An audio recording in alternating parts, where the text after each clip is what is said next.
Great. It is 10 a.m. sharp, according to South African time.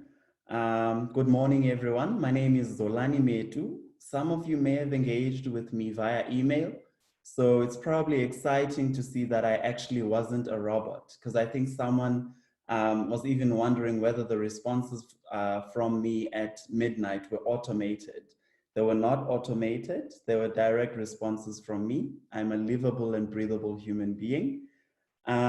It's really great that you've been able to join us. So far, we've got about 377 people who've joined us, and we're anticipating to get a lot more as the time goes on.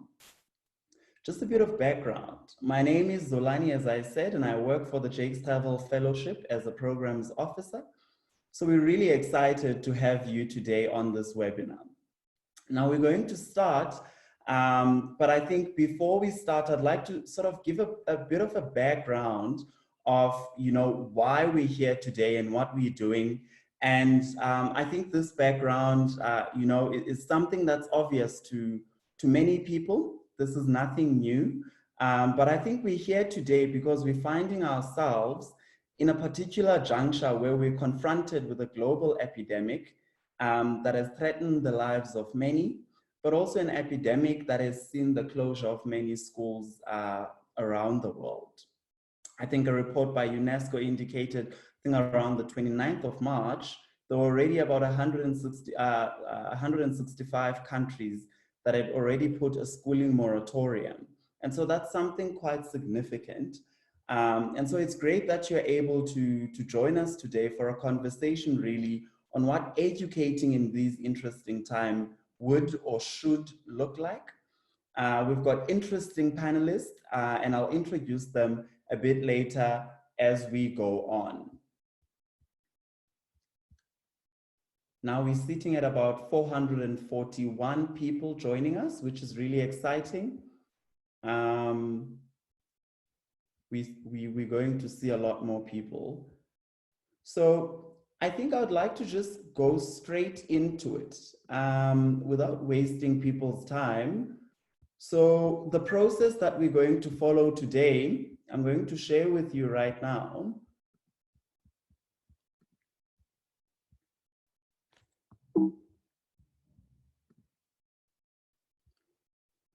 So just a bit of background before I share the process with you on who Jakes Gerwel is and what positions us for this dialogue today.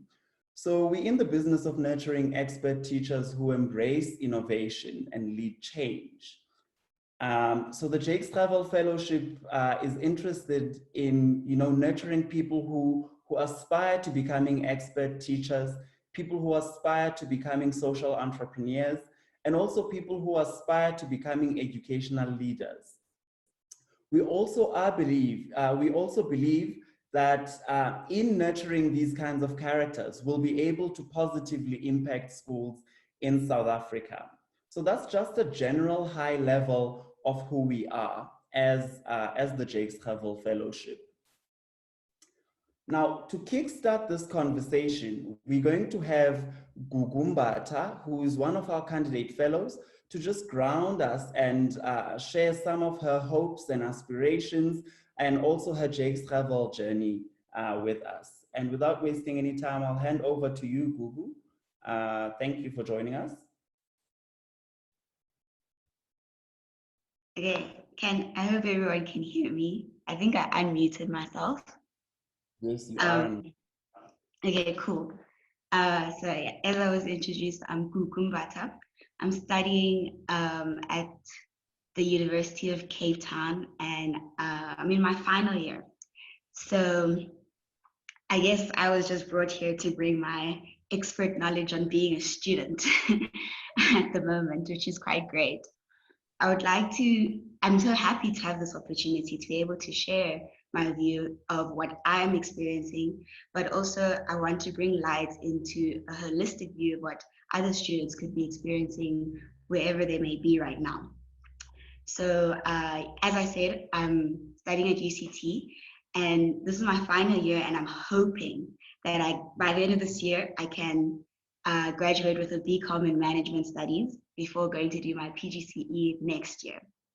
So I wanted to bring attention to this idea of why I use the word hoping, because earlier this year I was very certain. I was, yes, we're going to do this, but with this whole epidemic, everything has been a bit shaky. We're unsure of what's going to happen. Am I even going to get a chance to go back to campus and actually experience what I thought my final year would be like? So to explain what I mean by shaky is so far in my whole education life, I've never really gone online into doing integrated learning or anything like that. And I'm pretty sure I'm not the only one either, where I have a few friends who they basically just know the basics, maybe just your Microsoft Word, just to be able to submit an online assignment or whatever the case may be. But we don't know what it actually looks like. We've never been trained in online learning, how to engage, especially when you're in these big classes of 1,000 people. Now everyone has a question that they post, and you're not even sure if your question is going to be addressed. UCT hasn't gone online yet. We're still waiting for after the lockdown to see what's going to happen. So I'm actually quite concerned also for people who are considered online illiterate. And I feel like they might be left behind, not just at UCT, but anywhere in the township, who have never had their own laptop even. How are they going to navigate this whole situation? Even just like the infrastructure, like I actually mentioned the infrastructure, Wi-Fi or the data, laptop, tablet, smartphone. I mean, I'm quite fortunate right now. I'm using my tablet. I have my smartphone here, but I'm pretty sure not everybody does. So this is why in the slide, you see that a specific quote I used was, this epidemic is going to push us forward and hold us back in the education space at the exact same time, which is great. The fortunate will be moving forward. We've always been talking about this fourth industrial revolution. We want to be online. We want to integrate our learning, but we haven't actually been given, or we haven't taken the time to think, how can those who are still trying to like just catch on, how are they going to come on so that they can move forward with us? So they are being held back while others are being moved forward, and then it's just this constant tension back and forth. Another one of my worries is just an overall environment, like the type of environment you're in. I'm here at home, and it's just myself and my dad. It's well, used to be my mom as well, but it's okay. So I can sort of create my own environment to study, make it quiet. But even that, sometimes we all know that sometimes you just need a little bit of chaos just to shake things up a little bit. But on the other side, there are people who are who've got like 5, 6 siblings.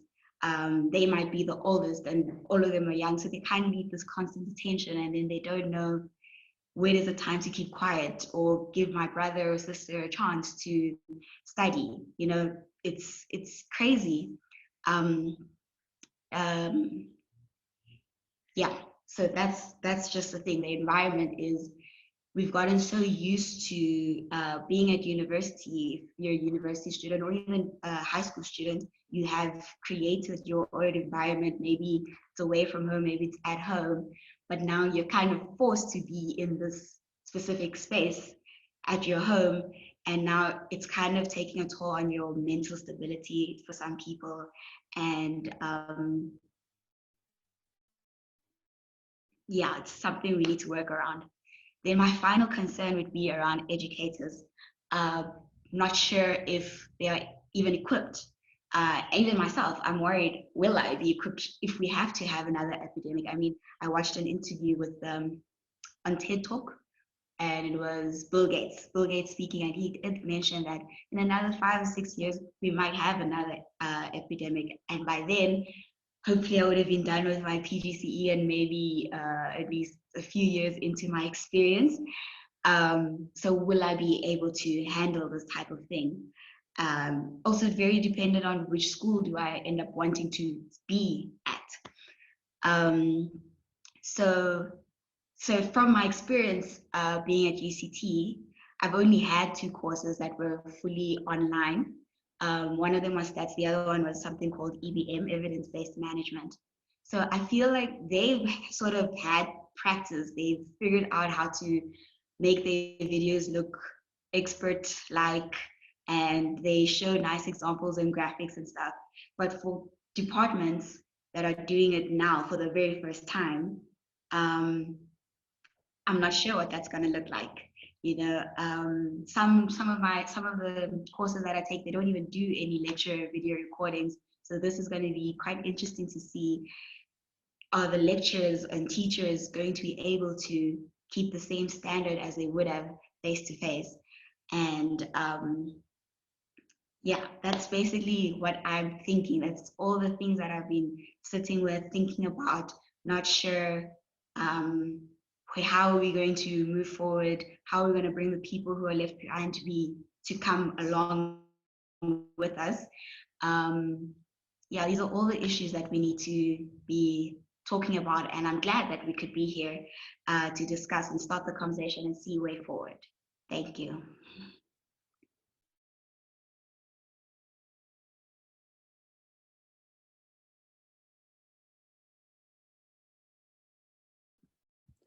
Thanks a lot for that, Gugu.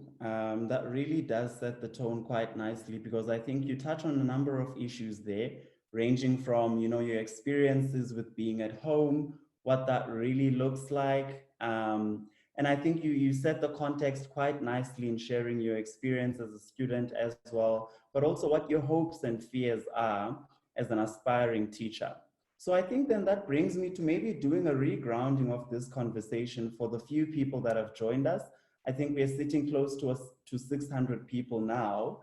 And I want to reground the conversation again to say, you know, we're here together because, you know, we're faced with a global epidemic that has seen the subsequent, you know, schooling moratorium from over 165 countries in the world.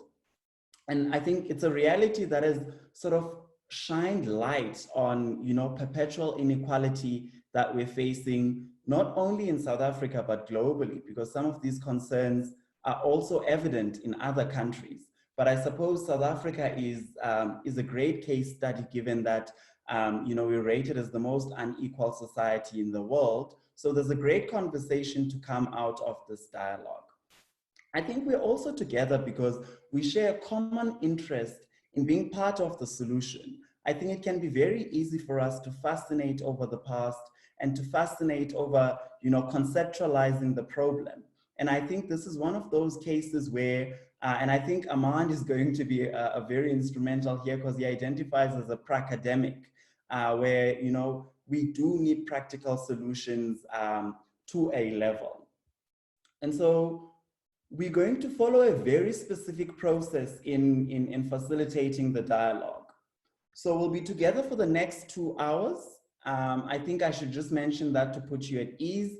But I think also, given the way the dialogue is likely to go, I would almost guarantee you that you're not going to feel this 2 hours. If anything, at the end of this webinar, you're probably going to have heavy feelings towards me, because you would have wished for more engagement.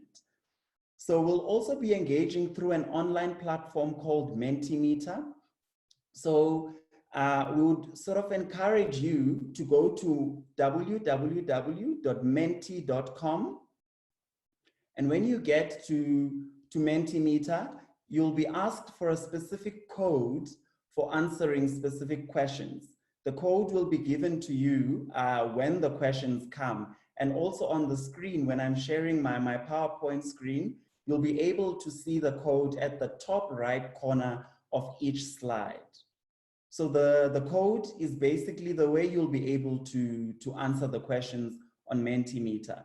So just a bit of, I know not many of us may know what Mentimeter is. It's an online engaging platform that allows you to ask questions to panelists.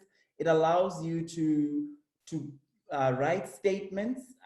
It allows you to essentially engage with the panelists, even though I think it was Sarah already, who asked whether or not she'll be able to speak. The webinar doesn't allow you to speak, but Mentimeter is a great platform for you to be able to have your voice heard, and for your input to actually be considered in the dialogue. There's also going to be engagement via Twitter.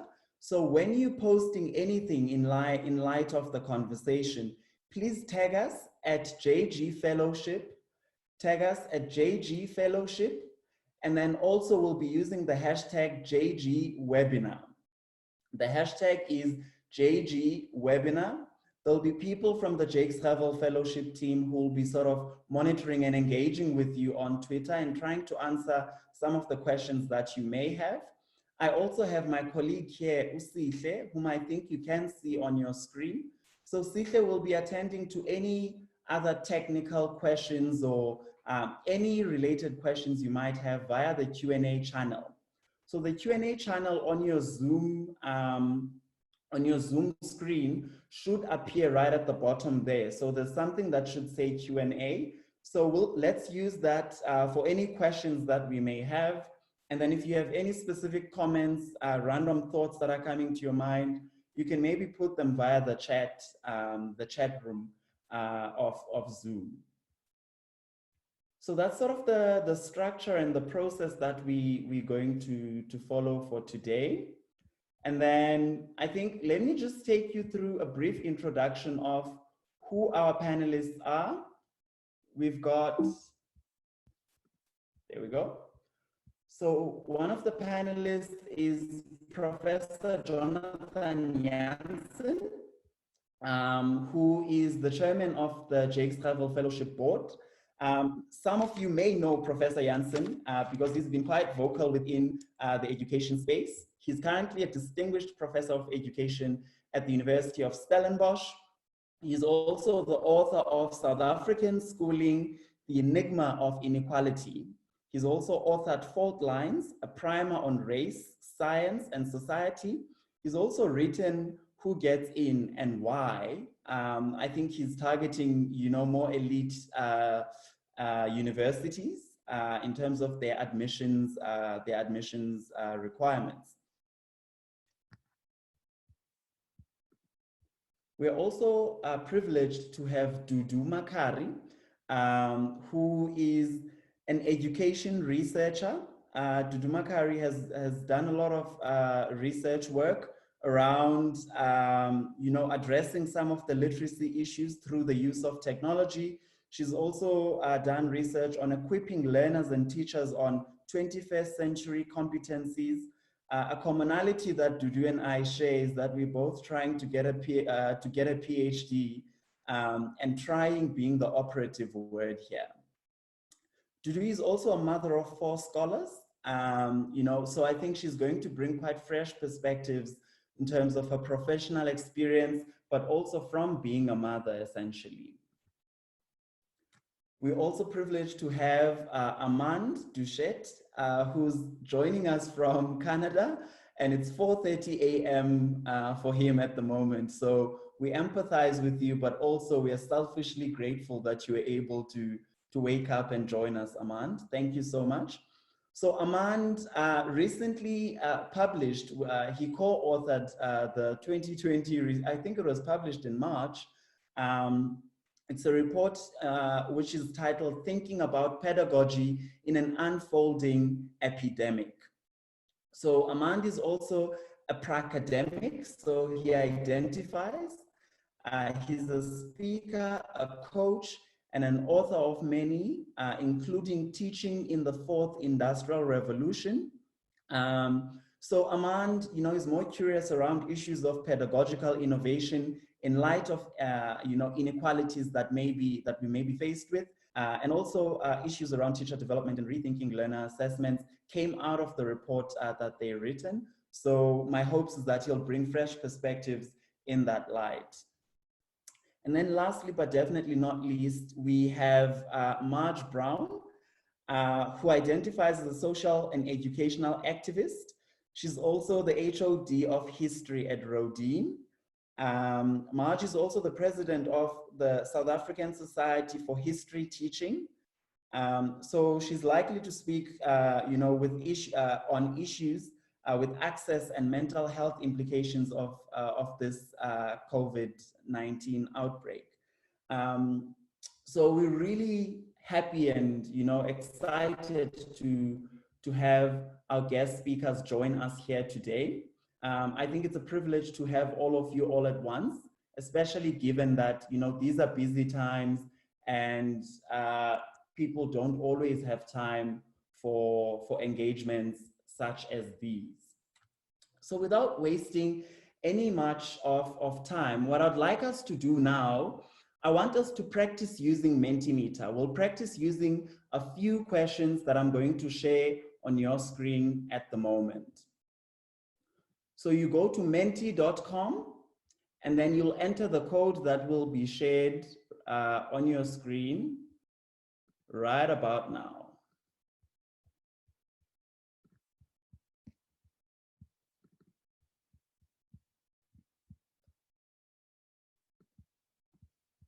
The code is 648933. 648933. Okay, we see Wits University is in the house. Varsity College is here. Dainfen College is here. Red Hill School is here. Early Inspiration, welcome. The University of Pretoria is here. We've got Newton House College. Weinberg Girls is in the house, and St. John's College. Seems like there are a lot of schools. This is quite exciting.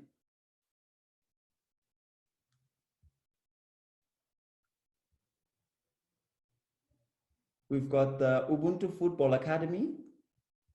The University of Johannesburg is in the house. The Western Cape Education Department is also here. Maritzburg College is here. Okay, so we're getting quite a number of responses. So let's move on to the next question then. Which province are you joining us from?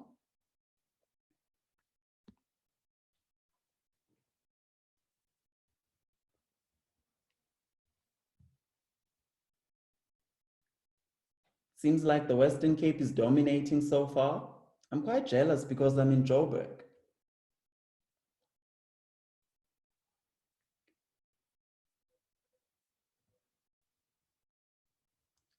Western Cape and Gauteng. We have about 22 people from the Eastern Cape.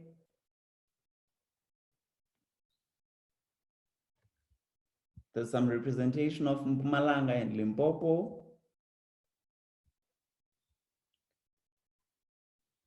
Free State is also in the house. Okay, I think we get a hang of it.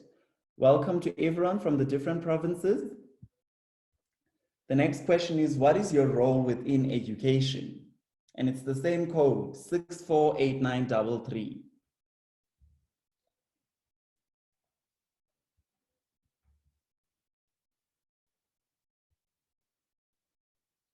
You see school teachers domineering.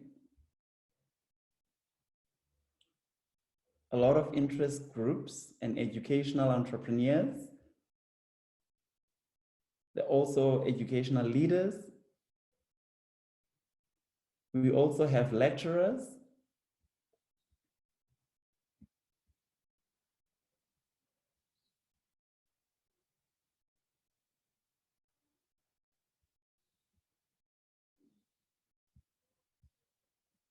Great, great. Thank you. So the last question for this practice run is, what questions do you hope to get answered in today's discussion? And I think this is a great question to just give the panelists a great sense of where you're sitting, what your thoughts are.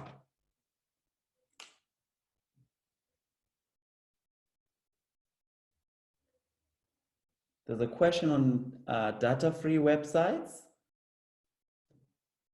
how we can effectively teach online, the pedagogy of the future.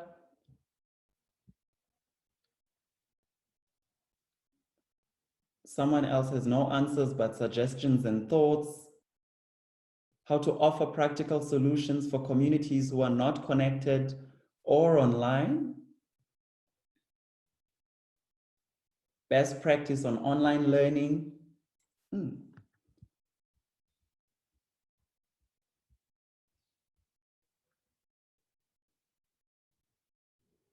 How do you manage teaching in a pandemic when not all kids have access? This is a great one for today's dialogue. Great, thanks everyone. I think we now have a hang of how Mentimeter operates. And I think now, given the panel has seen what people are interested in, so I'd like to maybe start the conversation by setting up the context a bit more. So we're dealing with a situation here where schools are closed, but we also understand that the school is not just a place for learning. We understand schools as spaces for socialization. We understand that schools are also spaces where acculturation happens, and the schooling environment has other latent functionalities, such as, there are learners that get counseling and mental health care services at school. So this moratorium has implications beyond just learning.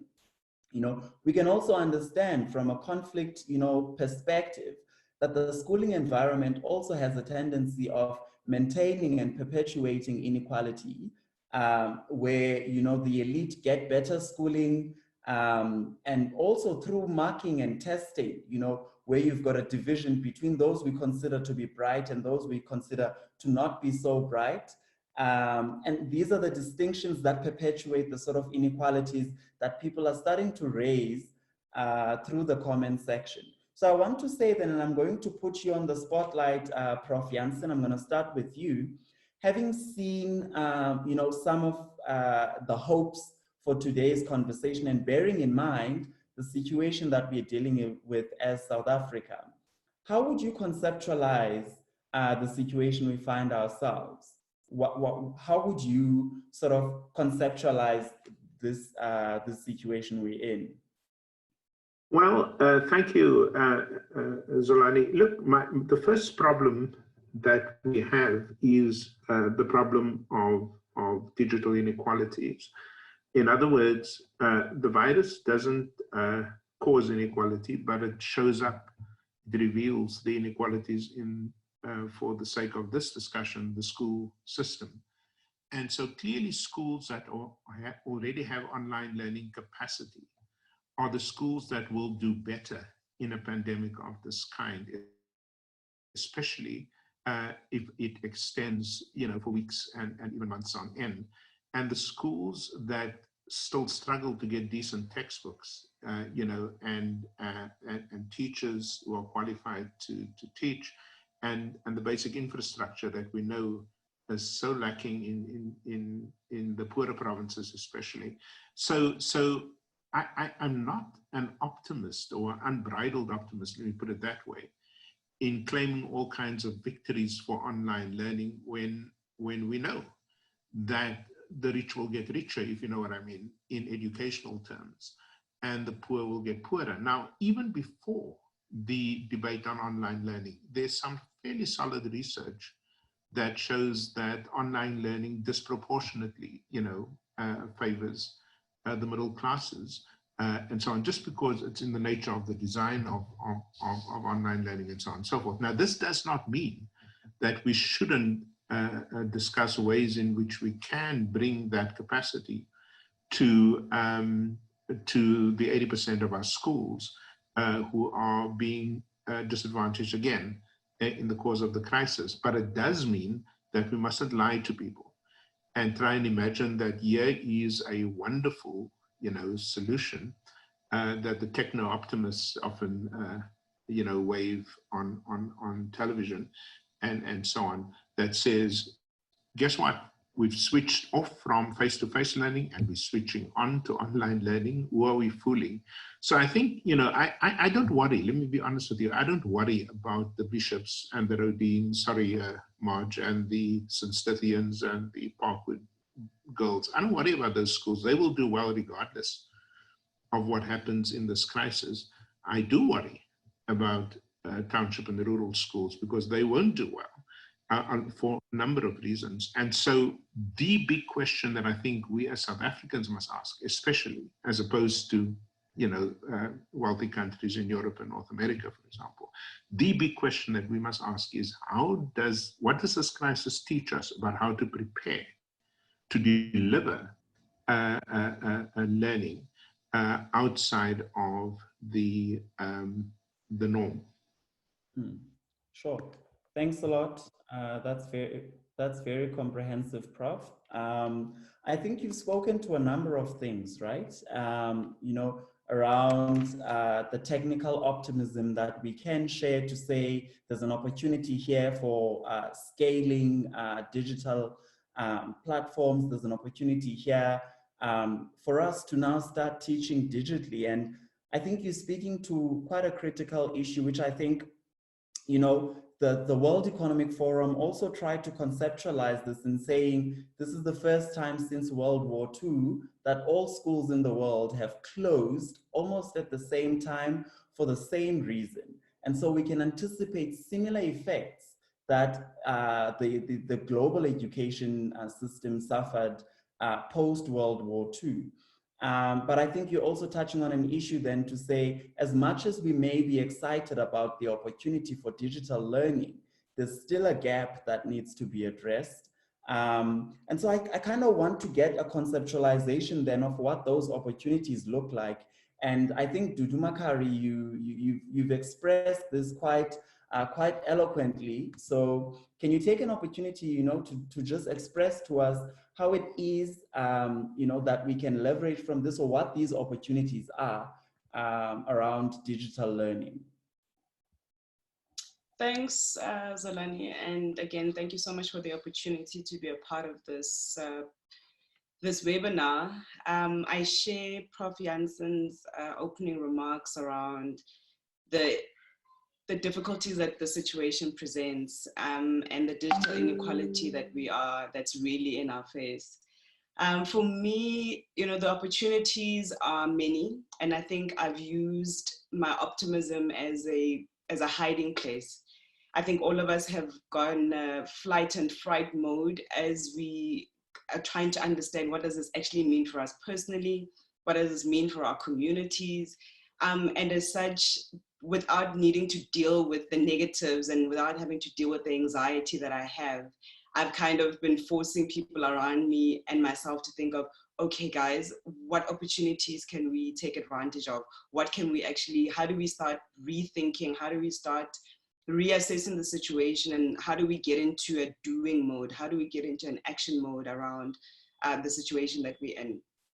It's very complex. And let me just say that up front. I don't think anybody has the A on how best to deal with the situation. So I think I present my suggestions fully aware that a lot of the things that I'll say, I sometimes feel like, okay, let's be practical about that particular suggestion. As you said in your intro, I'm a mom of 4, and I have been exposed just how my level of involvement in my kids and what I know is happening in my kids' life from a schooling perspective has really been front and center for me. And I've had to just evaluate how I'm involved in my kids' schooling. And equally, what can I do for those that I know are in a different situation to me, how they are dealing with it. So a suggestion, which when I mentioned this to somebody, they were like, okay, let's think about these practicalities. But I have access to a printer, I have access to paper, I have access to ink, as an example. And I've been trying to think about how do I identify a family that I can then share what I have with. So how do I encourage those around me for all of us to take a workbook and print and give to a specific family? And thinking of that idea, it then kind of put the spotlight on the education system and how it's configured and the level of detail and access that we have to those families in those schools that can't afford what we have. So I think for me, there's an opportunity for the system to really get into a data-driven state and for us to be able to use data to drive some of the initiatives that we have and to help us to find solutions to some of the problems that we have. And I then found myself exposed because I don't know my community. I don't know how many primary schools, well, technically I do because of the work that I do, but the people around me are not sure of the communities that we have. Who can I help in my immediate community? So that for me there's an opportunity for us in our personal capacities as South Africans to be able to reach out to our nearest communities. And there's an opportunity for us to get to know our education system within those communities. I'm not sure, Zolani, if I could pause here to allow the other panelists to also give of suggestions and opportunities. But I'm happy to pause here or continue with the ones that I've shared with you around the opportunities that this situation affords us. I think we can pause there, Dudu. Thank you so much. There's still going to be an opportunity to move towards a more solution-oriented space for the conversation. But I think you've touched on a number of issues, right, around how, you know, the sense of optimism is also a defense because more than anything else, you know, there can be a crippling effect to the outbreak. And so in a lot of cases, people find themselves in spaces where they force themselves to think optimistically about the situation without really knowing what that optimism looks like or what it means. And you're also raising the issue of, you know, the complexities of this. And I suppose that's what can make it crippling. But I suppose, you know, there's also another issue here where we're not faced with something that is only unique to South Africa. You know, there are other spaces that are dealing with a similar issue. And so I think, Amand, maybe you can make comment to how you conceptualize the situation, maybe take about 2 minutes, and also draw on, you know, some of the learnings, how Canada is dealing with it or how other environments are dealing with the crisis at the moment. Sure, thank you, Zolani. I share both speakers' thoughts. Professor Jansen talking about the equity gap is exactly spot on, and Dudu, you're spot on as well. In terms of context, let's be honest about what we're facing. We're facing a pandemic, and there's going to be lots of deaths. That's first and foremost. So the number one priority for teachers and communities is to try to keep their students safe if possible and their families. I'm aware that the contexts are vastly different across the world. Some people can practice physical distancing, some can't. Some have access to soap, some don't. But the number one priority should be basic needs and physical distancing at this point. So when you take the school as a structure, the school offers many different social programs that we don't think about when it's running. So a meal for a student might be the only meal that they have during that day. Social programs like laundry services, being able to take a shower, sexual nurse, occupational therapy, and the list goes on and on. Guidance in terms of mental health. All those programs are now ripped apart. And one of our jobs as teachers is to be first responders in this situation and make sure that those programs continue on in some way. And that's where partnerships with nonprofit, with the community can help out in those situations. That's something that I'm seeing across the board, across the world. When Professor Jansen was talking about the equity gap in terms of online learning, Canada's not different. Right, I'm in a province where we have not access to bandwidth in certain areas. We're seen as a first world country. We're seen as a developed country. But the truth is, everywhere across the world are struggling with the same issues. The United States, which is probably one of the richest countries in the world, are struggling with it in many states where you have some states, 80% don't have access to bandwidth or data or the ability to go online. So this is not just a South African issue, it's a global issue. And I think it's part of UNESCO's mandate at the moment with their global coalition is to find answers to this equity gap. And the truth is that it's social programs, but also taxation. It's not an education issue, it's a society issue. And as long as society doesn't address it, education can only do so much. So everybody needs to take a collective deep breath in terms of being a teacher and what you can do, and you do your best during this time, and know that kids are extremely resilient, right? So it's not something about, you know, you might try something and screw up. The reality is that kids are extremely resilient. We're going to do our best. But in terms of online learning, the world is pretty much the same apart from a 10 percentile.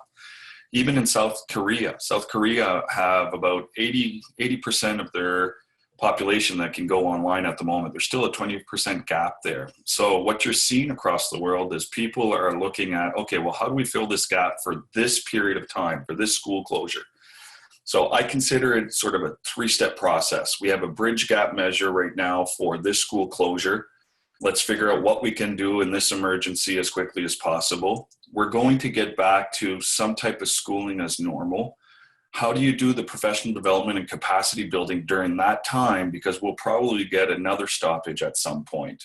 So a lot of teachers that weren't doing blended learning at that point, where the virtual classroom and the real classroom are sort of merged in together, are now going to have to think about it differently when they get back into the classroom. But you're also going to have centralized sort of ideas on how you're going to do it if the stoppage. So we're learning a lot from remote learning in the past and distance learning, mailing out packages, television, radio, other usage of technology apart from online learning that is going to be able to maybe bridge the gap.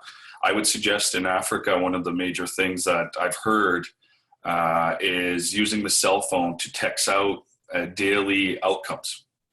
And particularly depending on which setting, I was talking with a colleague in Ghana who operates a school there, and he has 40 different dialects coming into his school. So he needs to translate that message depending on where he sends it out and which child. But it's something that you can send out to the parent or to the independent learner, depending on the context, and say, these are the top 5 things you should be doing today. Number 1 should be your mental health and health. And then after that, if you can accomplish some of these things, great. If not, you got to understand that people are grieving. People don't necessarily have the time. They might only have one device at home. If you do online learning, maybe the parent needs it to be able to work. The realities are vastly different across the board, and we need to look at it that way. I don't know if that answers your question, Zolani, but hopefully it does.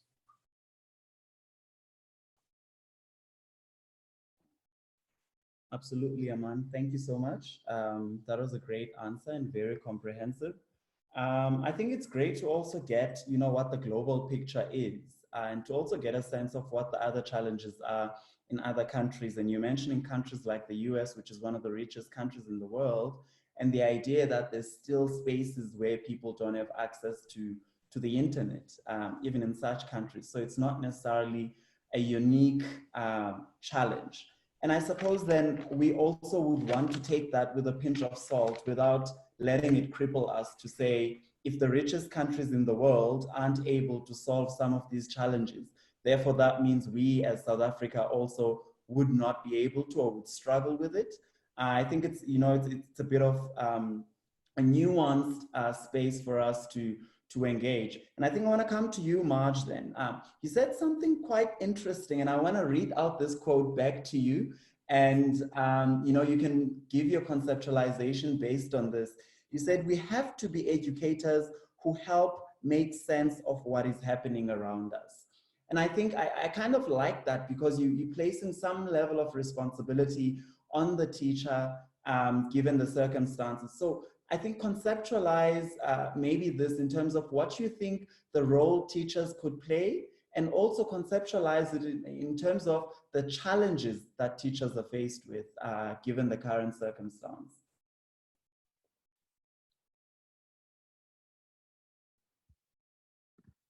Thank you, Zolani. I think what we all would echo on this panel is that the challenges are different in different schools, and that every country has its inequalities, South Africa in particular. As a history teacher, I'm working in a school where I can have face-to-face engagement with children online using Microsoft Teams, I can post information about Google Classroom on Google Classroom, and our school definitely launched into this emergency remote teaching. But I consider myself more than just a teacher getting through a syllabus. And I'm very mindful that we were doing a lot of work in our school to educate children about the Sustainable Development Goals, one of which is equal access to quality education. Right now, there are many learners around the world who don't have access to education full stop, let alone quality education.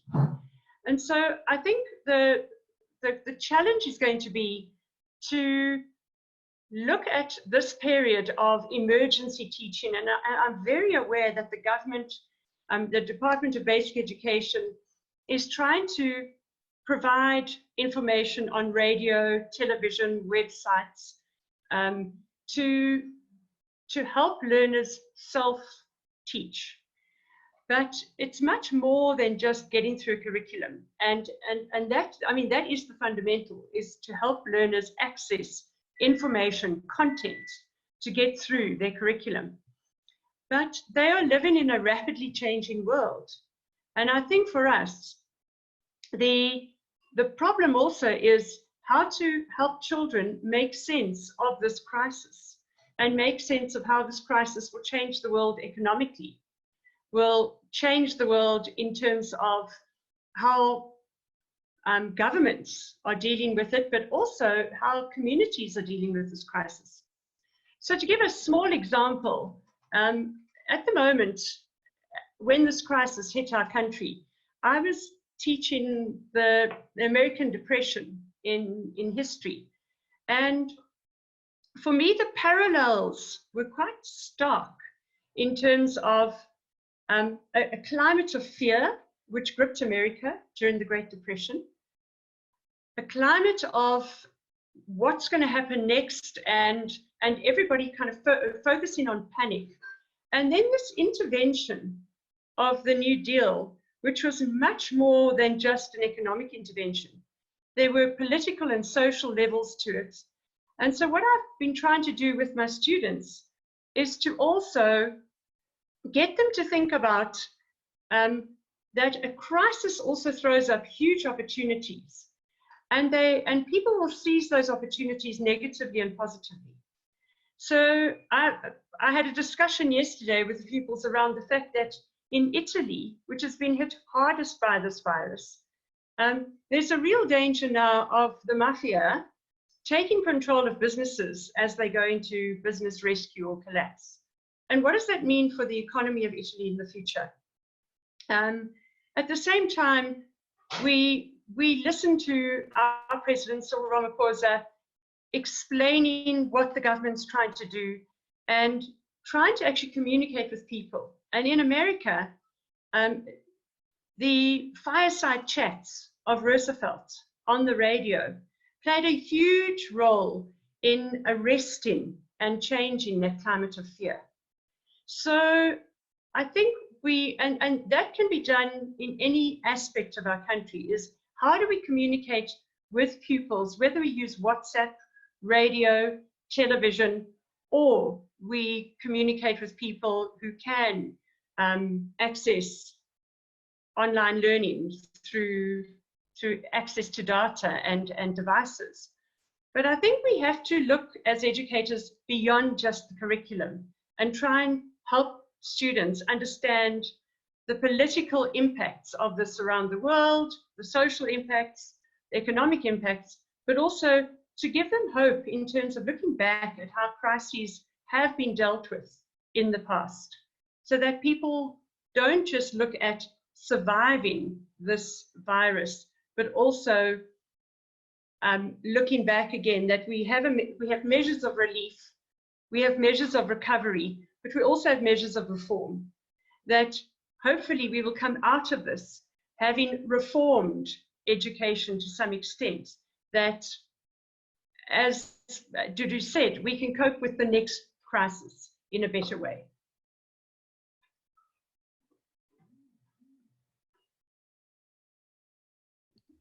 Thank you so much, Marge.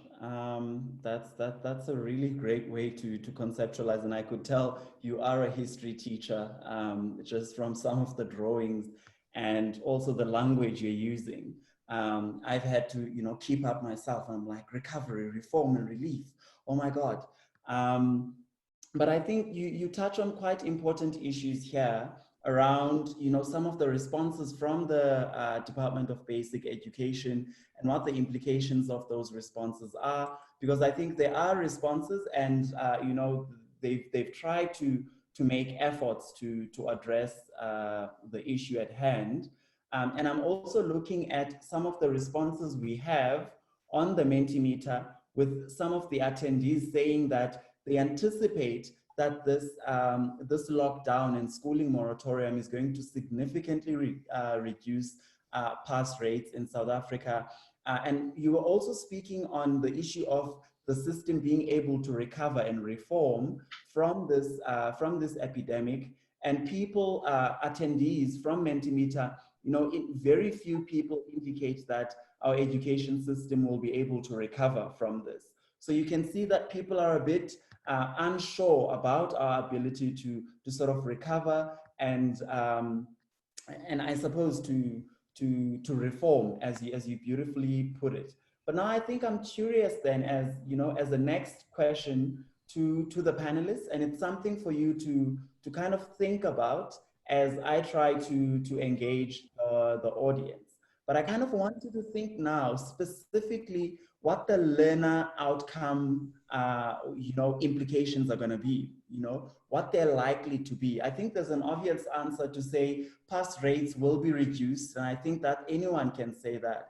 But I think at a more nuanced level, we can start thinking about what the reality is going to be when schools reopen. Is it going to be a continuous environment of learning? Are things going to change? And what are the implications for learners in terms of outcomes? And perhaps we could think about this beyond just metric, but learning outcomes, at a primary schooling level, learning outcomes at an ECD level, because we also understand that ECD centers have been quite significantly affected by the outbreak. So that's something for you as the panelists to chew on at the moment. But now I want to take questions from the audience. I want you to indicate to me what questions you have for the panel. So what I'll do is I'll read certain questions, and I think I need to put a disclaimer that I will not be able to attend to all questions, but I'll try my absolute best to get to as many questions as I can. The code is still the same.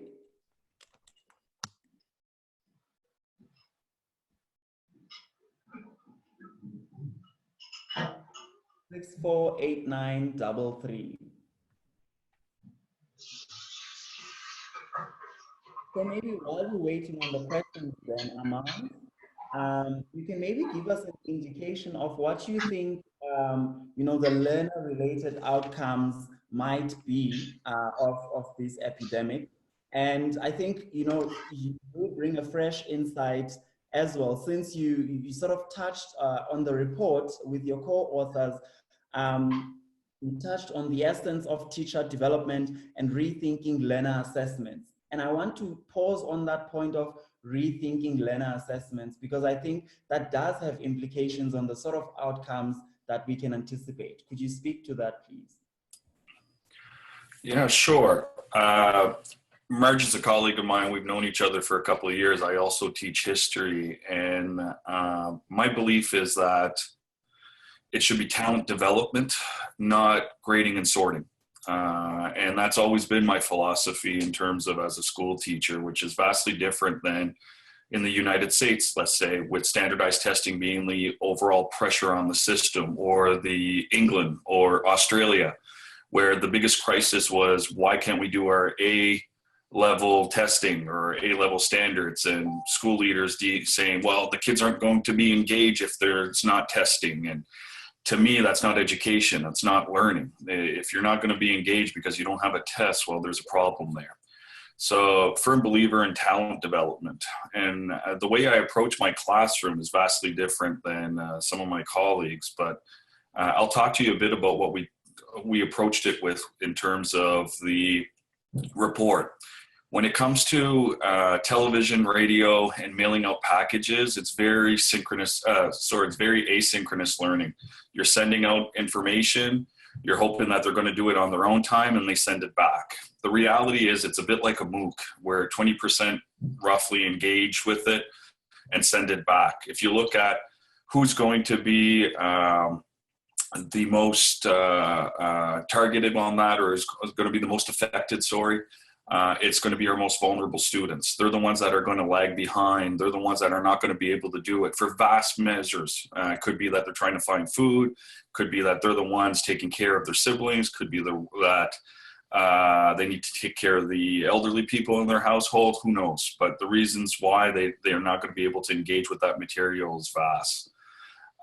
So I think coming out of this, the number one thing that we need in terms of school systems is bridge gap measures to make sure that we put all our resources to get them caught up as quickly as we can, but also make sure that they come back to school. That's where social workers, guidance, and so on need to go and knock on doors and make sure that they come back. Our most vulnerable students are the ones that might not come back because they might become the breadwinner in their family. So it's something that we need to address there. In terms of distance learning, when it comes to online, there's two different kinds that you can do. It's either synchronous or asynchronous learning. So synchronous meaning you're basically copy pasting what's happening in the classroom if you're a lecture-based teacher, and you're putting it online. But you got to think about, is that really the experience you want to give to your students over a day? Do you really want them in front of a screen for 5 hours straight, listening to somebody talk about something? Probably not. So we got to rethink how you want them to progress throughout their day. And Marge touched on a few things that we can do, like teach SDGs, have conversations, do projects around the house that are viable, so on and so forth. Asynchronous learning is where you can use learning management systems. So if you're doing online learning, there's learning management systems across the board. There's different ones, and you need to choose the right learning management system for your pedagogical style. And I can name a few if you want me to. There's FreshGrade, Edmodo, Moodle, Google Education, Microsoft O365 Teams, Fresh Schoology, Seesaw. There's a bunch of them. But the reality is that in different jurisdictions, they might have their own online platform that they want to use, or they're dictating which platform to use. In some settings that works. In many others that doesn't. If you're looking at personalizing the pedagogy for your children, for your students, and if you're looking at making sure that you connect with them, you need to choose it in a different way. So number one is you look at your content, then you look at what type of pedagogy will work for the students in front of you, and then you choose the pedagogy, you choose the actual online tool that you want to use to enhance that learning. It's not in reverse, but oftentimes when it's a top-down measure, they'll choose the tool and then tell you how to do it. And then teachers figure it out. But the reality is, for technology to be an enhancer, it needs to be chosen by the teacher. The problem is that we don't really have the time at the moment. We're trying to do crisis learning. So you're trying to get there as quickly as possible. So one of the things that the report does is to try to list out best practices across the world, list out numerous different resources that you might be able to use, so that you don't have to reinvent the wheel. A lot of teachers are feeling like they need to put all their content online, but the reality is they don't. A lot of the talks that you might want to videotape yourself are already done by experts globally. So in history, Marge gives a better lecture than I do, can connect to the students a lot better than I do. If she has something that is videotaped on the Great Depression, then I might be able to go get that and put that into my learning management system for my children.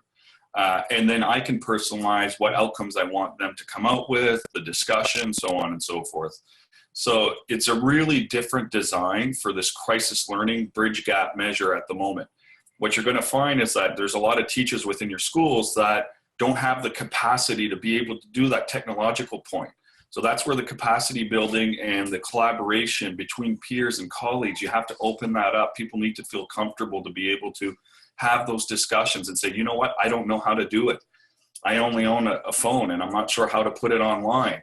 and they shouldn't be punished for that, right? So those are things that that could come into play. Once you go back to the classroom, then you really need to look at it from a different pedagogical lens. You need to look at it from a blended learning lens and need to be able to blend whatever your distance learning program is going to be, if it's television, phone, radio, or online learning, with whatever you're doing in the classroom. So when there is stoppages, we're not looking at 2, 3, 4 weeks before the continuity of learning is happening.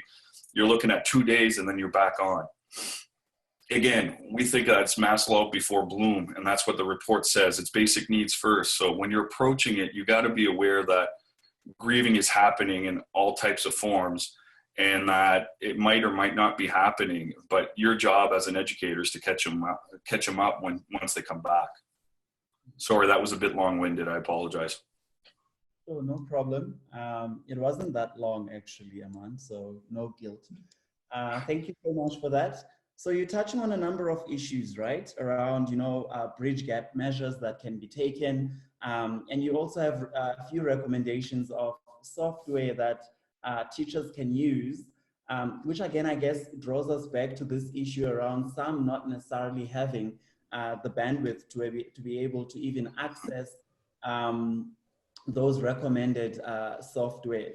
And I think this is an issue that I want to tie to your question, Professor Jansen, because I could see from the questions as well, people were asking, what are the more practical solutions to approaching this blended learning, to approaching this digital learning?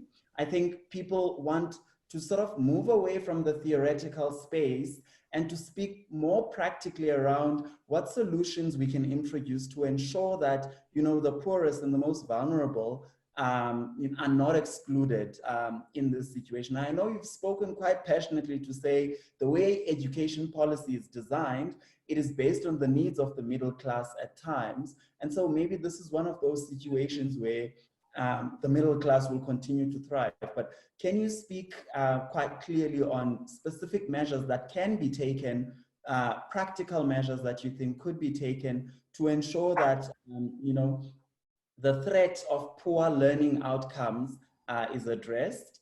Yeah.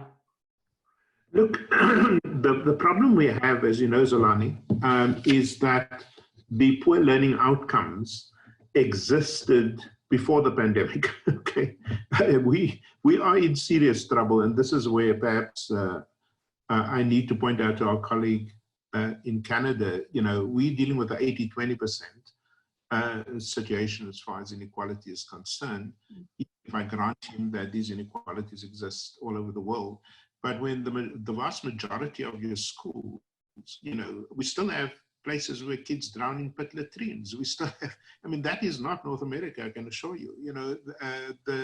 We're the lowest in rankings on almost any learning outcomes in science and math when we measured up against our international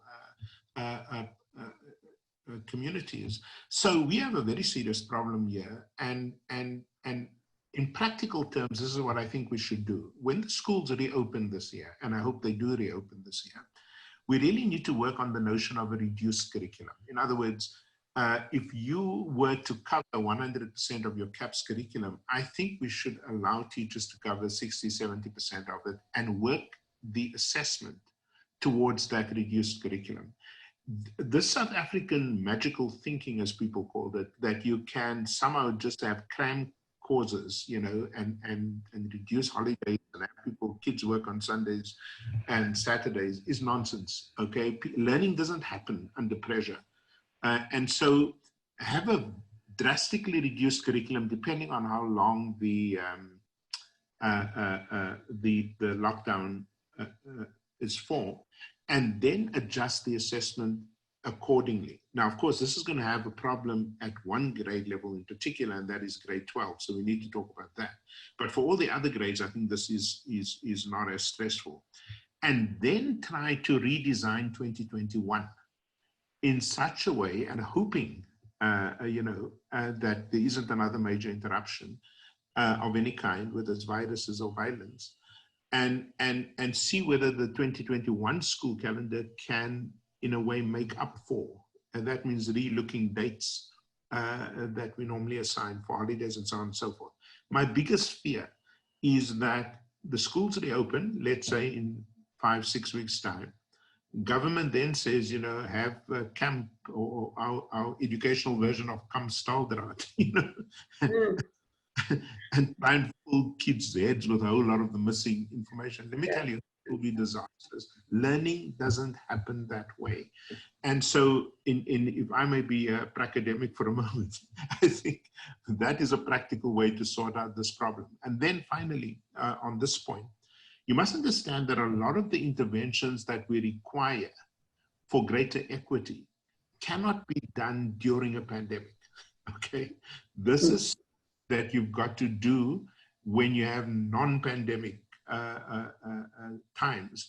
And the success of our reaction to this incredible global crisis depends on what we do between pandemics, if I may put it that way, because if I listen to epidemiologists, we will have another pandemic, whether it's now or in 10 years' time, it's going to happen again. And the success of our response depends on how well prepared we are for that next shutdown and so on. So those would be some practical measures I would propose we need to think about, as opposed to thinking that you can magically make up all this lost time in the months remaining.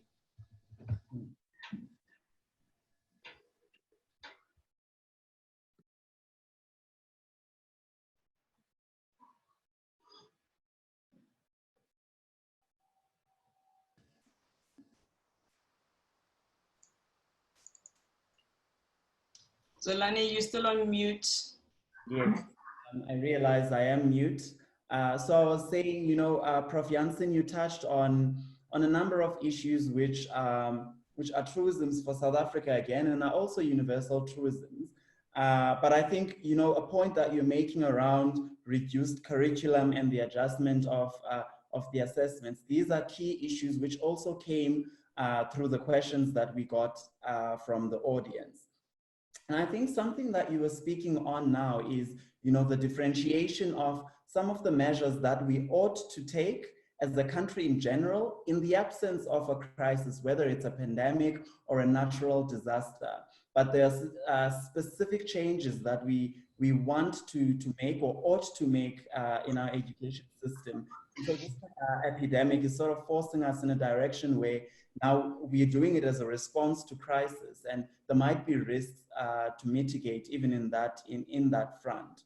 So the next question that we got from the audience, I want to tie to your response, Marge, is around, you know, how we support teachers in this. And I know you spoke quite passionately about, you know, how teachers can be more active and take a proactive role in this entire situation. But someone in the audience wants to know the kind of support structures that should be there for teachers in addressing this. So presuming that there's a reduced curriculum and that there's an adjustment of assessments as recommended by Professor Jonathan Janssen, there's still going to be, you know, some requirement for digital learning, some requirement for teachers to adopt to this new form of normal.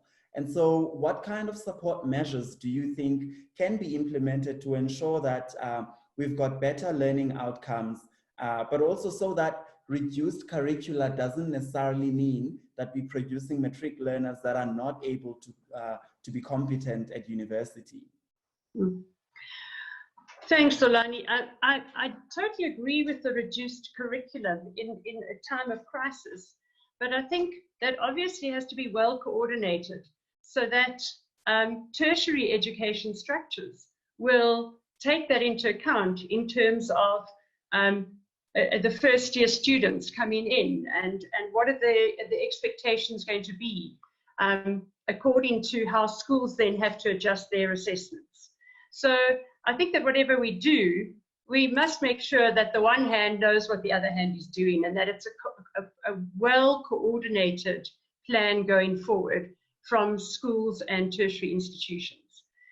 I think it's really important that teachers get support in terms of how to liaise with students using whatever platform they are able to access as teachers and that their students are able to access. I think just listening to teachers around the world on a WhatsApp group that I'm part of through the Vaki Foundation, a lot of teachers are saying that they are struggling to connect with their students in a way that they normally connect in the classroom. And so I think teachers also need not just to have pressure of this is what content you've got to get through, etc., but we've got to remember that the teacher also plays a role in terms of emotionally supporting the students, as well as dealing with content, as well as dealing with critical thinking. So I wouldn't say that we flood teachers with a whole lot of really super edtech possibilities, but that the education department and the schools agree on a certain number of criteria that are going to be used in terms of a platform that will allow interaction with the students, a platform that will enhance content, a platform where students can post.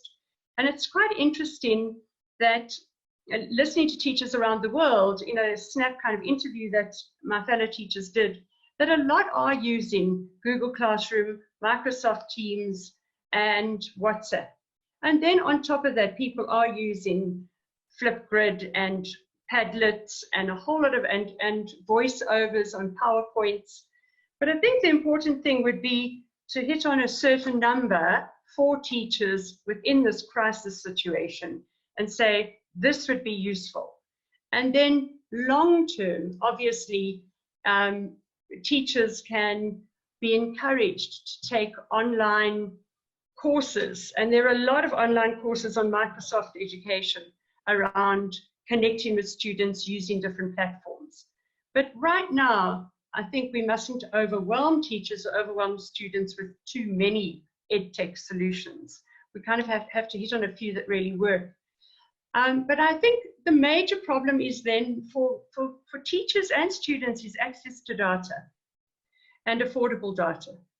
And the situation in our country is so dire in terms of teachers and students being able to access and afford data, that free data is going to be a very important step towards facilitating learning in our country.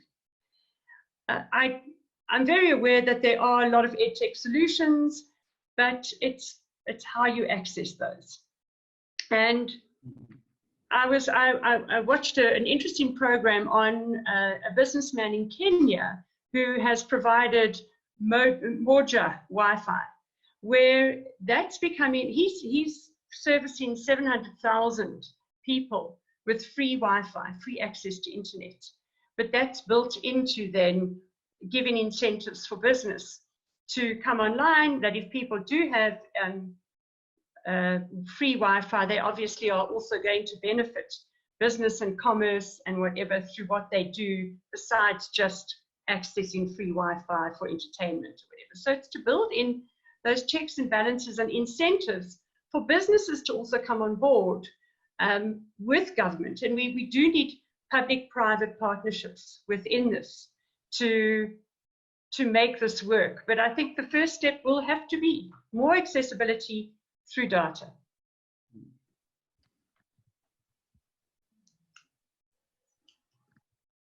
Thanks a lot, Marge. I think you touched on a number of issues, and I think you're closing around the issue around data.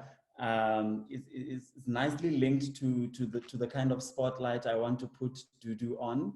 So all the best to you, Dudu, for this question around the issue of data, because I think it's quite a pressure point for a lot of people. And we've seen, I mean, for example, the Minister of Basic Education, Njimutsecha, you know, she, through her statement as a response of this outbreak, she was indicating some of the initiatives and some of, you know, the companies that have come on board to avail some learning material for free online. But it seems as though that still isn't sufficient. You know, there's this issue of giving people access to data-free websites, but also beyond that, data-free navigation for high school learners or students seems to be quite another issue that people want to explore. So maybe then talk to us about what you think it would mean if there was free data for learning in South Africa, and what the implications of that would be on learning outcomes, and also some of the kind of approaches that we could take to reach that point, if it's a reachable point. Marge was speaking about private-public partnerships, so maybe you could extend on that, but just comment on the issue of giving access to free data and its implications for learning outcomes. Wow, thanks, Zolani. Yeah, interesting question. I think I want to start off by saying I really do appreciate the conundrum that the minister finds herself in. And I must say, in a situation like this, you start with what you have. And it's the efforts that are ongoing at the moment from a government perspective, I think must be viewed in that context to say, we are in a crisis mode. We're in an opportunity situation where people can input into what government can do, into what civil society can do. So making available data, making available online solutions for us right now is almost base one onto what do we have? Let's see how we can quickly deploy what we have as we're trying to think of systemic ways and systemic solutions to reaching as many people as we possibly can. So the idea of providing free data to students presents in itself opportunities and, for me, anxiety, because data doesn't come on its own. Data, there's a device that you've got to think about. There's usability that you've got to think about. There's people's proficiency with the tools, with where do they go? I'm feeling overwhelmed with the number of online platforms that exist at the moment, not being sure which one to go to, which one is vetted, which one is going to give my kids the best opportunity to get to understand what it is that we're trying to help them to understand. So the idea of data is, again, very complex and needs to be almost taken bit by bit. So let me start off with the idea of the device. I worked for an organization where we were giving devices to schools in an effort to help them learn online. And the complications of data and access, the network is a problem. Luckily in this situation, we don't have the issue of people coming into schools to take those devices. But in this instance is, do people have access to data? I'll make a practical example. I was trying to get my helper to help my kids and sending the information to her device was problematic because she's got the kind of device that you can't access the link. So what kinds of devices do the 90% of our education system have access to?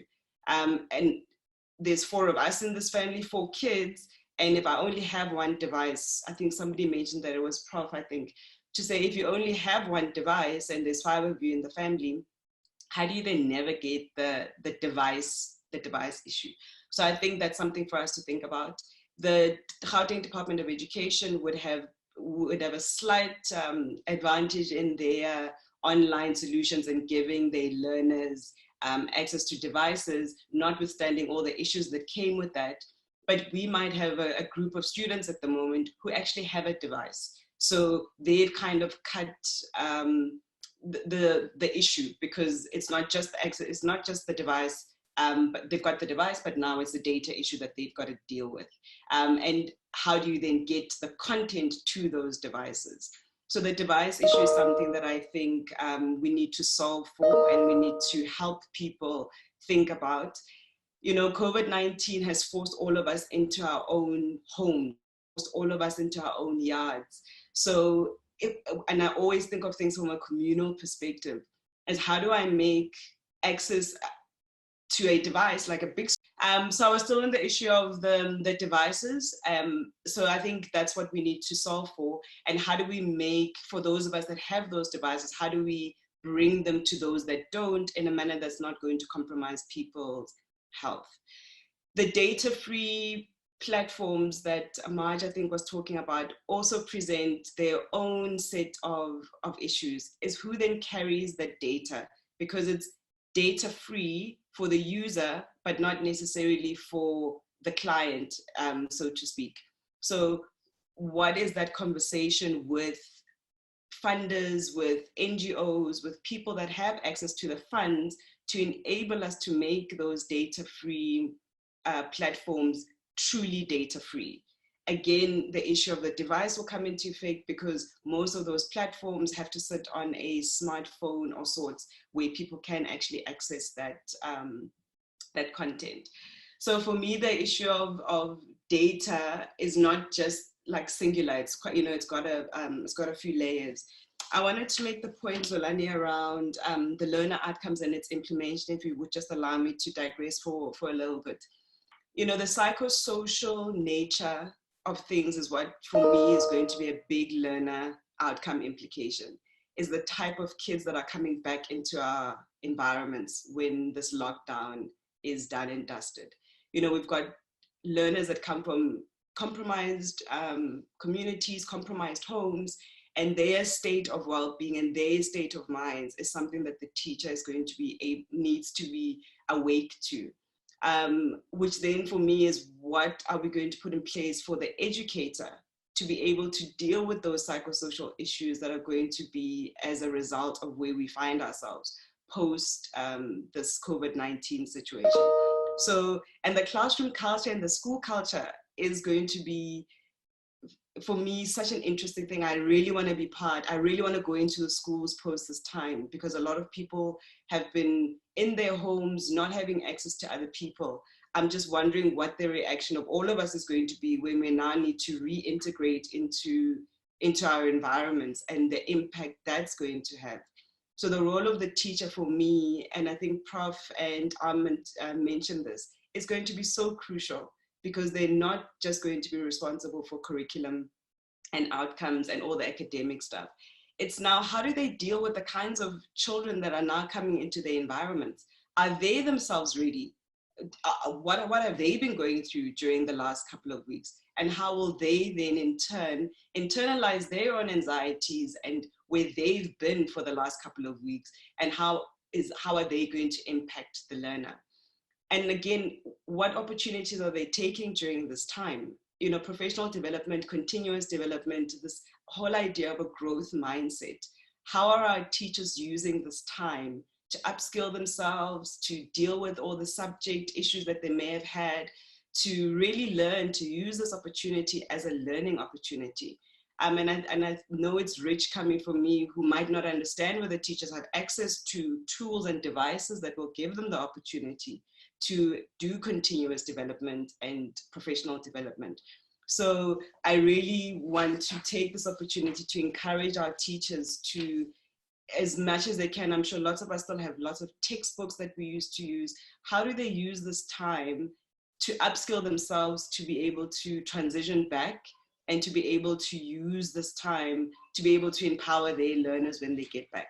So apologies for the digression, but I hope I've answered your questions around the data and the implications from a device perspective, the implications from a content perspective, into once you've got this data and the device, now which content do I go to? Which content is vetted? Which content is actually going to help my kids? Like Armand, a little long-winded, but I apologize. Sure, thanks a lot for that, Dudu. I think your digression was good, because it sort of, you know, brings us to the more meat of what people have been raising via Mentimeter as well.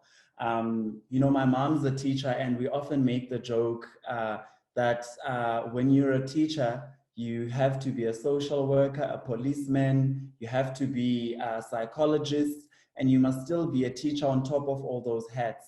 And I think it's a common joke that is made, but I think we make it lightly without realizing what it actually means for the person's ability to be able to cope with the workload, but also for their ability to be able to attend to each student's individual needs. I think there was a question in the audience that really spoke to me around, what parents of children with learning disabilities should be doing in a time like this, where someone already has a learning, a disability. Then coming back from the outbreak or the lockdown might have implications different from someone else who learns differently. So these are some of the realities that we are dealing with.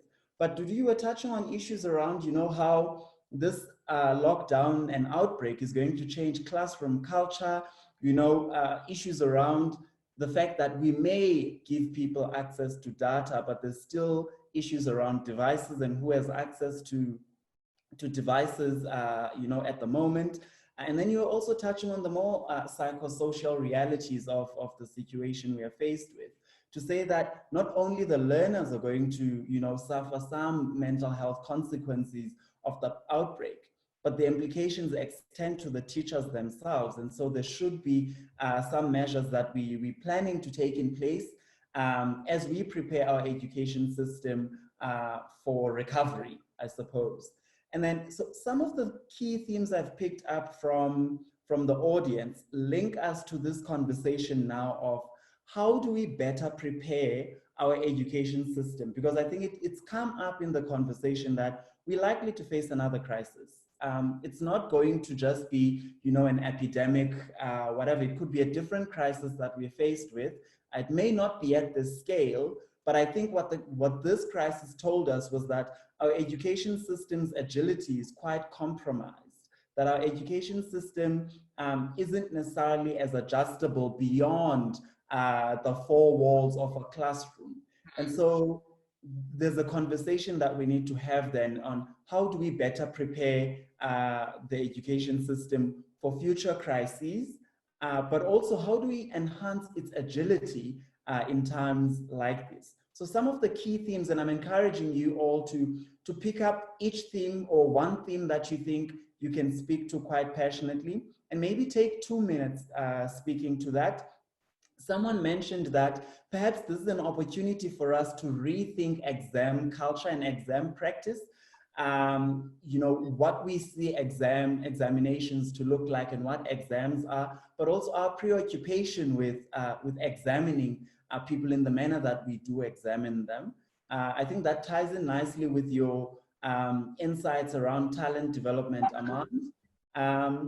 And there's also another issue around social upliftment. Someone in the audience was saying South Africa doesn't necessarily prioritize social upliftment. And I think, Professor Jansen, you spoke quite briefly around this issue to say the middle class is going to thrive in an environment like this. That, the very nature and design of society, not only in South Africa, but globally, is to favor capitalism, right? We're functioning in a society that is capitalistic in nature. We've seen it during this outbreak where, capital thrives. People are making more money, major capital to say, even though small businesses are suffering. So, how does South Africa prioritize social upliftment? And how does that translate into better preparing our education system for future crises? How do we take a social upliftment perspective in better preparing our education system? And then a third issue is around 21st century skills. Someone is asking the relevance of 21st century skills given the outbreak. We know that crisis tends to change the way in which we think about the labor market, the way in which we think about what skills are important in a society. We're already grappling with the issue of the fourth industrial revolution, dare I say. So someone is more curious then on what the implications of this outbreak are for this preoccupation with 21st century skills. What are the implications? And also maybe tie that to this obsession with digitized learning. How do we better prepare our education system in that regard? And I'm going to give that to you, Dudu. And then lastly, there's this issue of data-free, education and schooling. And I think this speaks, I think the sort of questions that people are asking are tying more towards a social justice, but also an equity issue. And I think, Marge, you could speak quite passionately about that. especially given, you know, what you indicated to us, that your predisposition is that you come from a school that's able to do this. But what would be the significance of free data for people who come from schools that cannot just go digital because of all these other issues? So I'll give you time to think through that. And I'm going to start with you, Armand.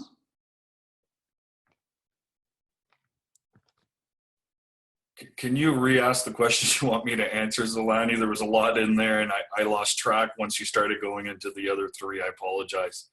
My children just got up, so it's a bit crazy in the household. Yeah, no problem. I understand. So I was asking you in light of rethinking examining culture, right? The way in which we examine and test competencies. So that ties more with your talent development passion. Okay. Yeah, first off, before I go there, I'm going to digress right from the start. I completely agree with Dudu in terms of data collecting, privacy issues when it comes to online platforms. We really need to worry about that. Just lately in The Guardian, there was an article about Zoom having some major issues and not being ethical in many ways. I know that there's conversations being had at the higher level to discuss that, but as teachers, we are frontline protectors of students' data and student privacy, so it's something that you need to be aware of when you're going on to this. On to Professor Jensen's point in terms of inequalities. I was in South Africa in October, and I'm well aware of the inequalities and the unemployment rate and how that's going to skyrise in the next couple of months, and that South Africa will be badly hit. But I disagree with them that North America doesn't know about inequalities. We have rural areas that are struggling. We have inner cities that are struggling. You go to Brownsville, New York, which is about 5 kilometers from Manhattan, and it's probably one of the poorest areas I've ever seen in the world. So there is inequalities in other places, and they are struggling with some of the major issues that you guys are struggling with as well. In terms of talent development and assessment, standardized testing has caused so much pressure on the system in numerous areas around the world, and people are teaching to test instead of doing what's necessarily right for the child. And if you're looking at learning disabilities and talent development and so on, when you're personalizing it to the child and when you're looking at talent development, it's quite different. And those 21st century skills that you're talking about are embedded in that talent development, but aren't necessarily, you can't do it with, rigor's not the right term, but it's struggle to do a holistic learning approach when standardized testing is pressurizing you for certain curriculum outcomes that you need to address. So if you're doing it in talent development in a holistic way, social emotional skills, competencies, and curriculum outcome, it's vastly different, the approach.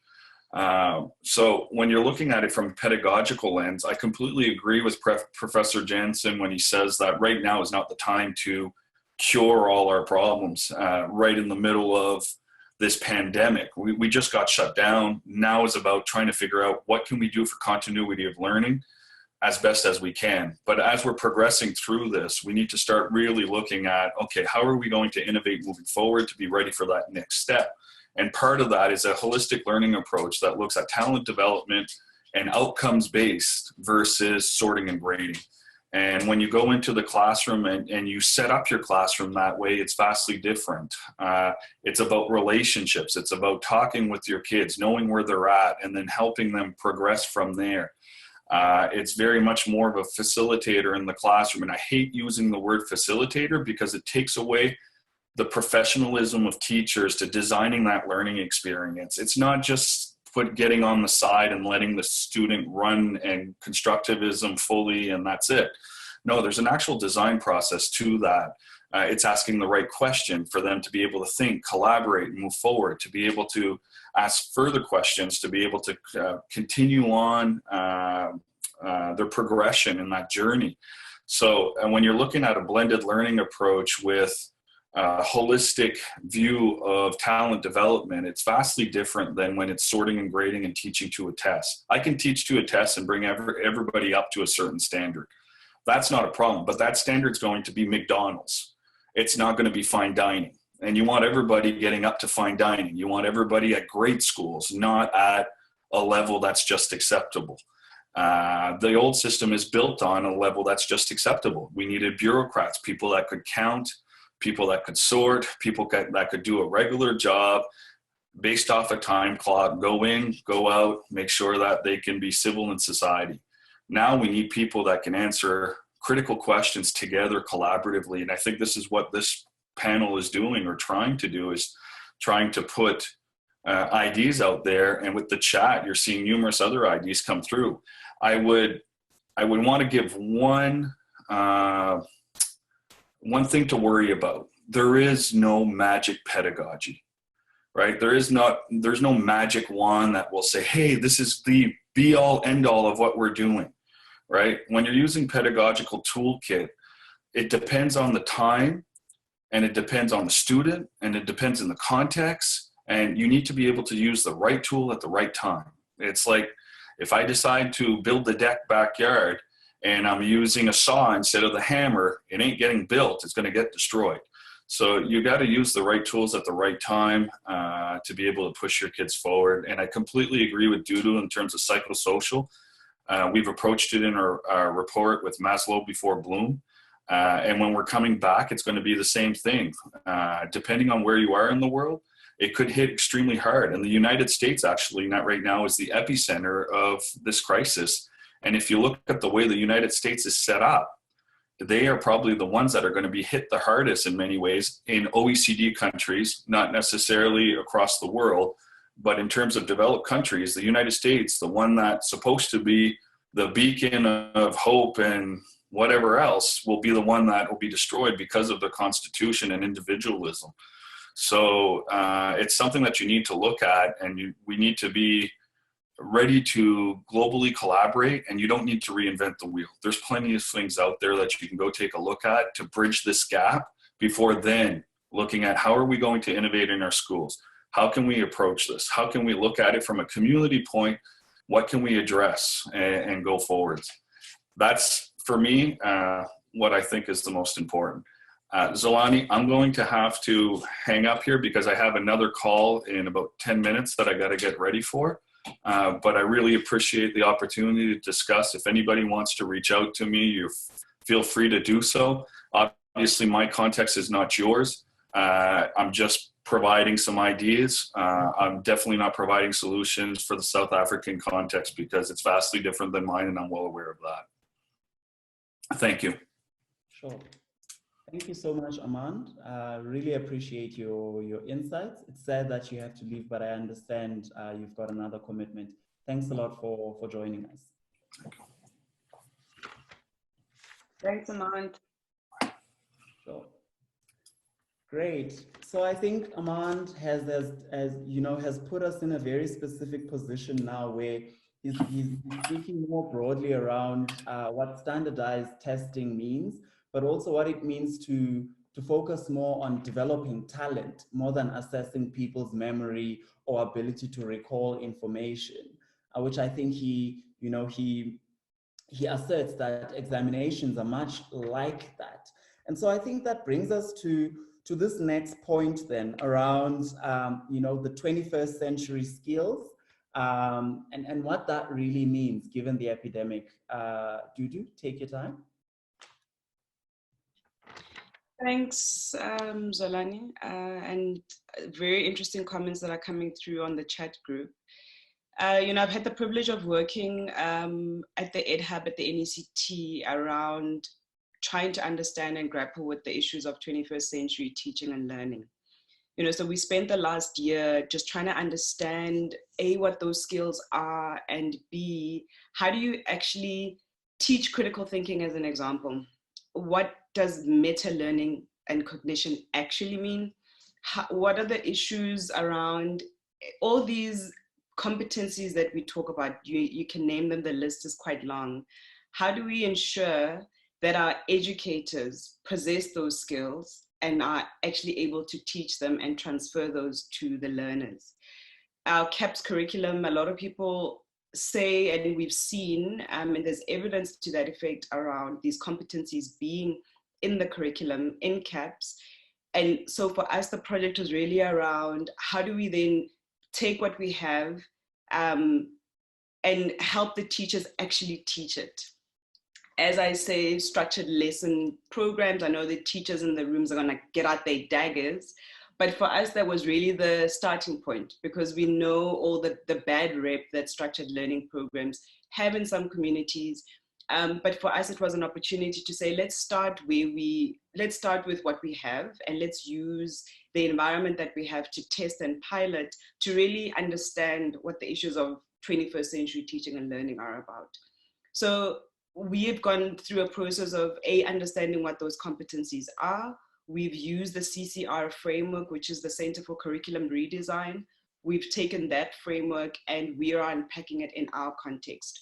We've taken a community in the Waterberg in Limpopo, and it's a community of 10 schools, with the UJ Funda Ujabule school being our 11th school.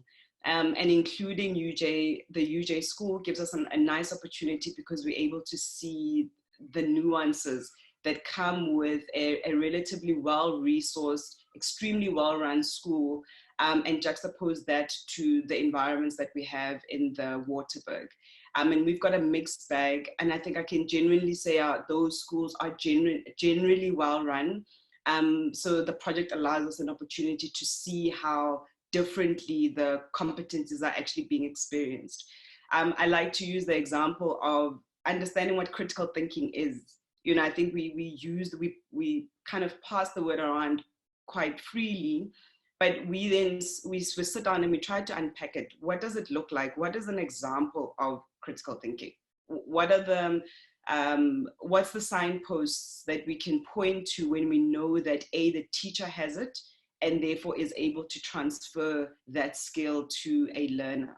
And so the Sandbox School project is trying to understand that. And I was saying to the team, you know, it's so weird that we were planning for some years down the line, and here we are literally thrust in this VUCA world, thrust in this volatile, uncertain, ambiguous, complex world, just as we were trying to go through a pilot, you know, and we are now, we can't pilot, there's no piloting time anymore. Now we are literally in the thick of it. So it's been an interesting time, and as we're in the thick of it, we don't have access to people to try and go through this experience with them. And we are all on lockdown, and we've got to now try to engage with people online. And so how do you kind of teach, how do you help educators take these competencies, and how do you help them use those competencies to prepare for a time when they're back in the classroom, back interacting with their kids? And then the kicker is, what happens when we don't get into the classroom anytime soon? What then of these competencies that we're talking about?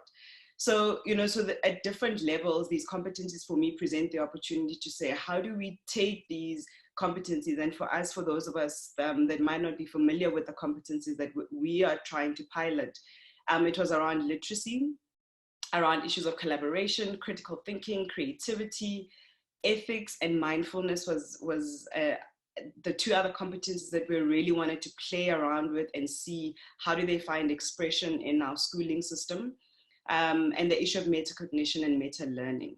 How do we help people think about the process of thinking, and how in that thinking do we help people reflect on how they are learning, reflect on how they are thinking, and then use that to benefit and to advance and to, so that for us is kind of this 21st century competencies and learning, and how quite fortuitously, I think, we've been forced to not pilot, but actually live in this VUCA world and live in this ever-changing world, and therefore now start genuinely thinking about how do we activate these competencies in a real way. Thanks. Really appreciate that, Dudu. I'm not going to try and mince your words. I want to go straight to Marge to give her account.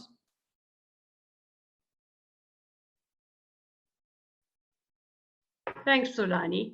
I'm very excited to hear about the critical thinking work that Dudu is outlining, because our school does a lot of work on critical thinking. But we also, as Armand had said as well, we don't need to reinvent the wheel in many ways. And it's this morning I was really interested to see that the Smithsonian Institute has the Harvard visible thinking skills, but blended into little webinars that people can access from the Smithsonian Institute around visible thinking skills such as see, think, wonder, to assess artworks. And there are fantastic resources out there that can help people blend critical thinking into what they do. In terms of also thinking beyond the classroom to the Sustainable Development Goals and the broader issues in our world, because I think as inequality increases, people will become more and more self-seeking. We've seen that even in our own society around access to food. That I think we also have to be very, very aware that we're talking about assessing students that may have relied on that one meal a day in school. And we need to not just look at assessments, but food security within this current crisis, so that we are trying to assess learners that actually can think. And I know that Angie Mutsecha was saying that they are trying to get food parcels just to families at least once a week that have been fed on food feeding schemes. So we need to throw that into the mix as well and see how that's going to be made possible. Is that system going to work? We all need to pull together in those situations. We work with inner city projects where those pupils were fed every day after school at the project. Those projects are closed for the duration of this crisis. And we therefore are talking about students that are going to not really be able to focus, not only because of lack of food, but also how the psychosocial pressure that increases. I'm very mindful, for instance, of the school in Italy where the crisis hit first. And they closed their doors and did online teaching on the 23rd of February. But the first week, they taught full-blown lessons. Then they realized that was very stressful for kids that are already stressed because of the social situation. They then cut back on lessons. And for the next couple of weeks, they had lessons that gave the children much more downtime, but gave them research and skills to apply to that research. And I think that that could be blended into our assessments, that students can do research and apply particular skills like analyzing sources. We need to maybe look far more at how do we test skills rather than content within this particular year that students are facing. We also, in terms of that, I think teachers need to collaborate, and support for teachers from other teachers is a way that could be done either online or through WhatsApp groups. For our school, we're on a WhatsApp group and we're all asking each other questions about what works best for you. How did you record this? I think teachers need a really good support network of each other. Even before this crisis, I was part of a network of teachers that used Skype in the classroom, where teachers could come into each other's classrooms virtually and share skills or share insights. And around the Sustainable Development Goals, there is this organization called 100, and they have researched schools in 150 countries and looked at online learning to see what works best and what doesn't. And they have now, during this crisis, created the Global Oneness Project, where we can encourage students not only to think in terms of their environment and their life and their curriculum, but through the Global Oneness Project, look at the power of storytelling. And Dudu and I both work outside of just curriculum, and we look at literacy. And I think in our country, we are talking about not being able to just put online learning in terms of text on platforms and think that children will be able to understand that. If we look at the high lack of literacy in our country, we have to almost have a learning system that is looking at every single step from early childhood education and keeping learning alive at that level, to primary school education and the power of reading to pupils that might not have high levels of literacy. That reading is not just for education's sake, but also for psychosocial-emotional support. So I'm aware that the department is looking at making the African Storybook Project available online. And I would hope that that African Storybook Project also translates into those stories being read and not just being there as text. Because it's a project that incorporates learning for pupils in Indigenous languages.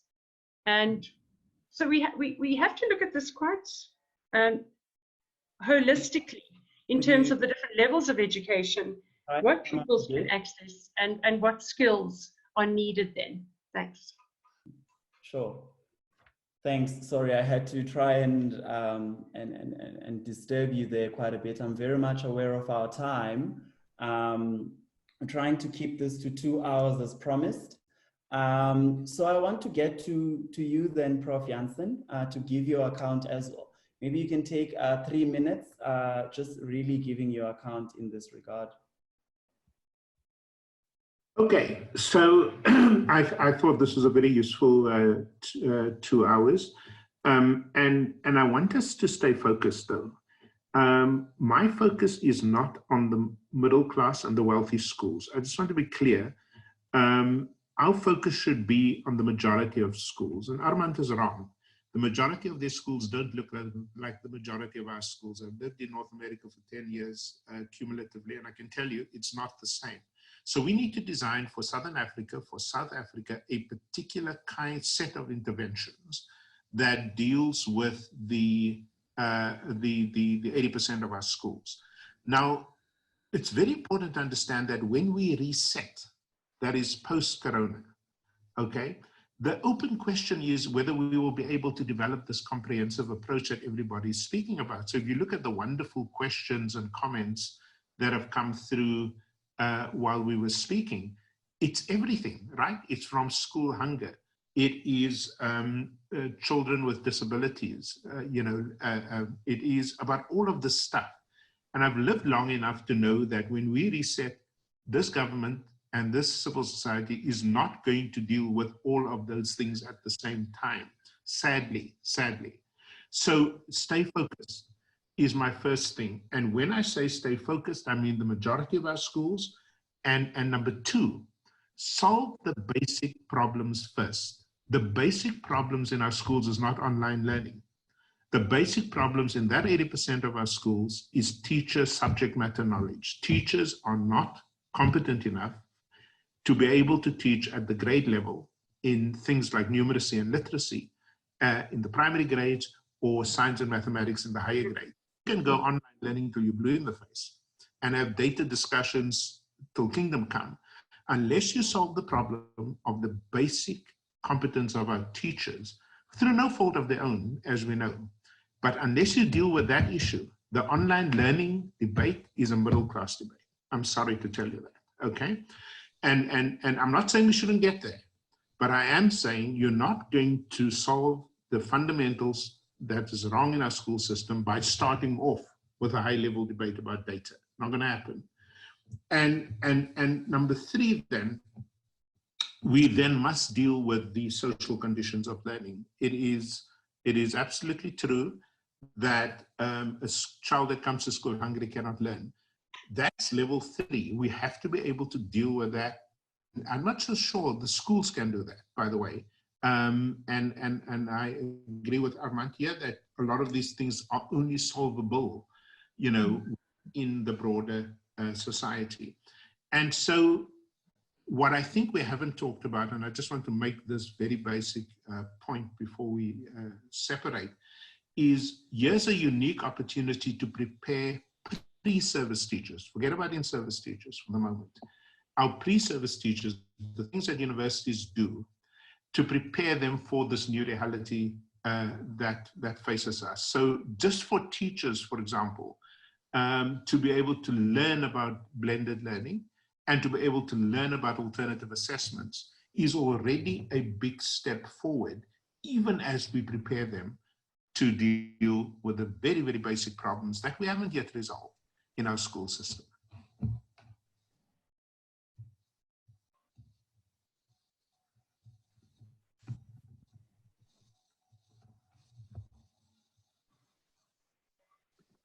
Sure, am I audible?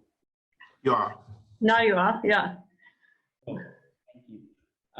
Thanks a lot for that, Prof. Janssen. I think you've sort of done a great job at recentering the conversation to say, let's maybe think about why we're here again, and the kind of conversation that we're planning to have, and also what kind of insights and recommendations we want. So you're touching on quite passionately on the issue around staying focused, almost making me think of a famous, quite a famous Twitter hashtag, a girl is focused, stay focused, and everyone, is kind of following that hashtag, but it, you've regrounded us in terms of the conversation. So I think some of the insights then that we are drawing from this, is around the issue of sometimes conversations around giving access to data, which is what came out in the debate, should be extended to say there's another conversation around who has access to devices, but also whether or not the human resources within education has been capacitated to be able to deal with, a digitizing education system. But I think at a more high level, some of the conversations that we've been having have been centered around teacher development to ensure that teachers are able to adapt and adjust into a digitizing education curriculum and education system. We've also had a conversation more broadly around the necessity for the education system to start being a space of acknowledgement where people's multiple and at times conflicting realities are at play. And I remember reading something about how educational institutions are a great space for showcasing poverty and inequality. And I think the epidemic has done quite a great job exposing the level of inequality within our education system. So I think this conversation really grounded us in saying the education system needs to start reflecting the multiple and at times competing realities of its students. But I think at a more important level, we've touched on key recommendations for moving beyond the COVID-19 space to say there are challenges that pre-existed the epidemic which need to be addressed, and that the education system should perhaps prioritize addressing these issues.